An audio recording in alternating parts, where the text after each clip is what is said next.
This is the great Xavier Miller, top podcaster, cryptocurrency enthusiast, all around great guy.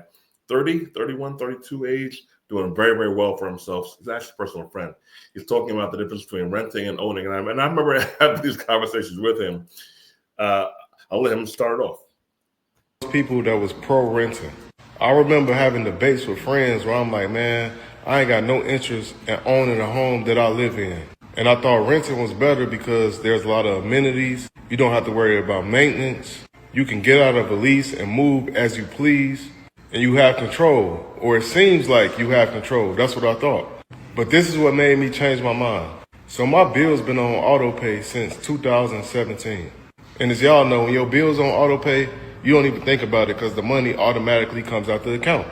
And from 2020 to the beginning of 2024, I lived in a high rise in Victory Park in Dallas. I lived right next door to where the Mavericks play. I had a super dope 2-bedroom, 2-bathroom, floor-to-ceiling windows, a lot of amenities, pool, gym. We had a bar in my apartment strictly for residents. And I was paying about $4,000 a month in rent. But I ended up transferring banks. And when I transferred banks, I forgot to update my account with my apartment. So when the first came, they never got their rent money. And on the third or fourth day of the month, I remember coming home from working one day, right? And I came home and there was an eviction notice on my door. And like I said, I already gave y'all the context. My bills is on auto pay. So when I see this, I'm obviously like, I'm like, they obviously put this on the wrong door. So when I called, I immediately realized like, oh snap, I forgot I changed banks and I forgot to update y'all. And I ended up fixing it and everything, it was all good. But that moment, it woke me up to something when it came to renting. And it let me know in that moment that you have no control when you're a renter. And like I said, I'm paying them $4,000 every month on time for 3 years. And the first time where I have a mishap, y'all ready to evict me just only 3 to 4 days after the first, I immediately was like, yeah, I'm moving. I'm about to buy a house. Because God forbid I was out the town or out the country on a vacation or something. I already came back home. All my shit probably would have been out on the street. And when you own your home, things like that don't happen because you're the one that's in control. Now, home ownership, it is a lot more work and a lot more responsibility. You in control of the maintenance and you in control of everything else because you the one that's in control of the property. And this video isn't me trying to convince people to get out there and go buy a home right now. But what I am saying is that should be the long-term play for everybody because like I said, it's controlling owning your home. You get the equity. You could pass it down. You get the appreciation. All that money I was paying all those years living in the high rise, when I moved, I got nothing out of that. Shout out to the great Xavier Miller. All right. My 2 cents renting versus owning. I'm very much pro owning. The instances where I am pro renting is when people move a lot, when people have other rental properties. So that they don't own where they live per se, but they own other rental properties. And another reason that people don't mention a lot is mortgage forbearance or assistance. It is easier to stay in the house if you can't make payments than it is an apartment. Like he had an eviction notice in a few days. Some places kick you out in a month. Some places like New York, maybe 6, 7, 8 months, maybe even a year.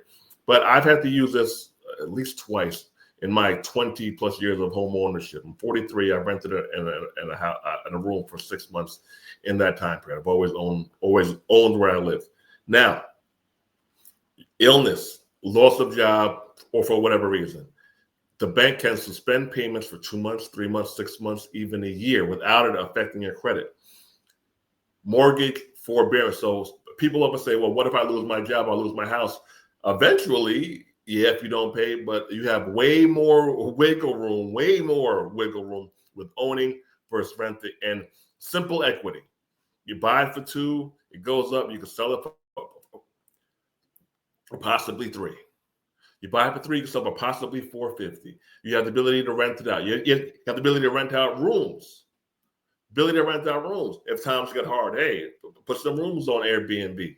Have a separate basement, maybe build in addition to the house. Income. The options you have with home ownership are freaking phenomenal. Yes, water's on you. If something breaks on you, that's all factored in.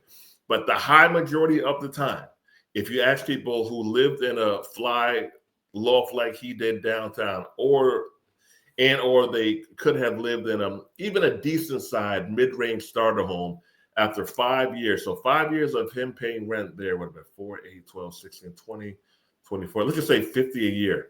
That's almost $200,000. That's a lot. So if you have other assets, all right, cool. But if you are starting out, if you don't have a lot of money in your family, if you come from a family of renters, buy the crib.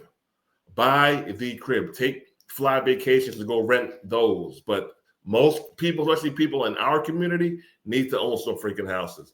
I'm Andre C. Hatchett. Follow Xavier Miller. Phenomenal, phenomenal guy. Study his story. Brother Dre. Peace.